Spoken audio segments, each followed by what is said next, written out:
તમારા ઇનોવેશન ફેર વિશે સમજાવો. જરૂર. મારું ઇનોવેશન છે ગીતા અને યોગના માધ્યમથી શિક્ષણ સંસ્કારથી સફળતા સુધી. આના માટે મેં અડધી કલાકનો કાર્યક્રમ બનાવેલો હતો, જેમાં યોગ, મુદ્રા, યોગિક ક્રિયા અને પ્રેરક પ્રસંગ. પ્રેરક પ્રસંગની અંદર ગીતાજીના જે 6 થી 8ની અંદર ભગવદ્ ગીતા આવે છે એના બધા પ્રસંગો, પણ આમાં વિશિષ્ટતા એ છે કે એ પ્રસંગોને મેં નાટ્યમાં રૂપાંતર કરેલું છે.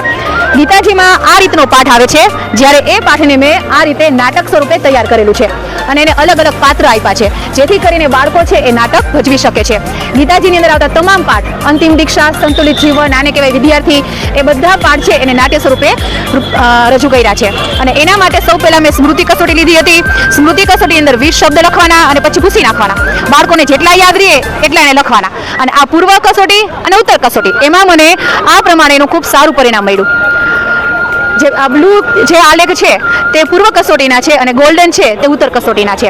હવે આ પ્રવૃત્તિઓની સાથે આ ઉપરની પ્રવૃત્તિઓ કે બિંગો છે, શબ્દકાર્ડ છે, કઠપુતલી દ્વારા નાટક છે, એમનેમ નાટક છે, એ બધા દ્વારા હિન્દી, ઇંગ્લિશ અને સંસ્કૃત એનું વ્યાકરણ છે સારી રીતે કરી શકાય. અને આ બધી અધ્યયન નિષ્પત્તિઓ છે કે જે આ પ્રવૃત્તિઓ દ્વારા આટલી અધ્યયન નિષ્પત્તિઓ છે બાળકો સિદ્ધ કરી શકે છે. અહીંયા છે અલંકાર, ખાના પાસાની રમત, કે પાસો ફેંકવાનો, જે ખાનામાં પાસો પડે એ વાક્ય વાંચવાનું અને એને કહેવાનું કે ભાઈ આનો અલંકારનો પ્રકાર શું છે.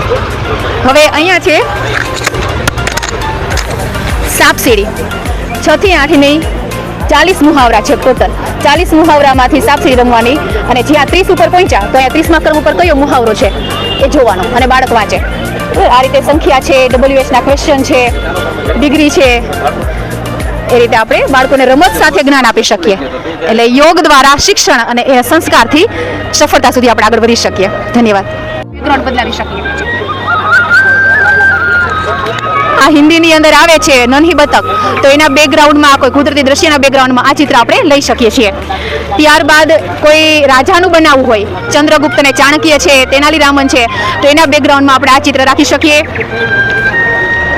સચ્ચા હીરા પાઠ છે તો એની અંદર આ બેકગ્રાઉન્ડ રાખી શકીએ. હાર કી જીત બાબા ભાતીનો પાઠ છે તો એમાં પણ આ બેકગ્રાઉન્ડ આપણે રાખી શકીએ. અને જાતે દોરીને પણ કરી શકાય, કોઈ પ્રિન્ટ આઉટ કરવું હોય તો પણ થઈ શકે. Sir 2 minute. આ ગીતાજીનો પાઠ છે કર્મણ્યવાધિકાર હસ્તે, એનું લાઈવ એનિમેશન કરેલું છે. એક સરસ મજાનું જંગલ હતું, એમાં રીંછ અને શિયાળ પાક્કા ભાઈબંધ. નદી કિનારે બંને પાણી પીવા જાય છે. ત્યાં રીંછ સરસ મજાનો મધ પૂડો જુએ છે કે આ મધ તો હું ખાઈને જ રહીશ. એટલે શિયાળ કહે ના ના, એમ ખવાય નહીં, આપણે પૂછવું પડે. ના રે ના, હું થોડો પૂછું, મને જે ગમે તે મારું. એમ કરીને રીંછ તો બધુંય મધ વેરવિખેર કરી નાખે છે અને જતું રહે છે. ત્યાં મધમાખીઓ આવે છે અને કહે છે કે આજે તો આ રીંછને આપણે સબક શીખવાડીને જ રહીશું. પણ એની જે રાણી છે એને સમજાવે છે કે રીંછ એનું કર્મ કરે એનું ફળ એને મળશે, આપણે સારું કર્મ કરીએ તો સારું ફળ મળશે. એટલે જે લોકો જેવું કર્મ કરે છે એવું એને ફળ મળે છે.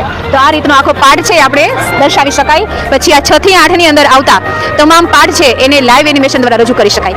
વનપરી છે, બબુલ ટ્રી તો એ છે, પછી યોજક તથા દુર્લભમ તો ઊંટ, શિયાળ, પોપટ, પછી કાચબો અને સસલું જે વાર્તા આવે છે તો એને પણ આપણે લાઈવ એનિમેશન દ્વારા રજૂ કરી શકીએ છીએ. સિંહ અને સસલું છે, સિંહ અને ઉંદર છે, તો આ બધાની વાર્તા આપણે રજૂ કરી શકીએ છીએ. Thank you.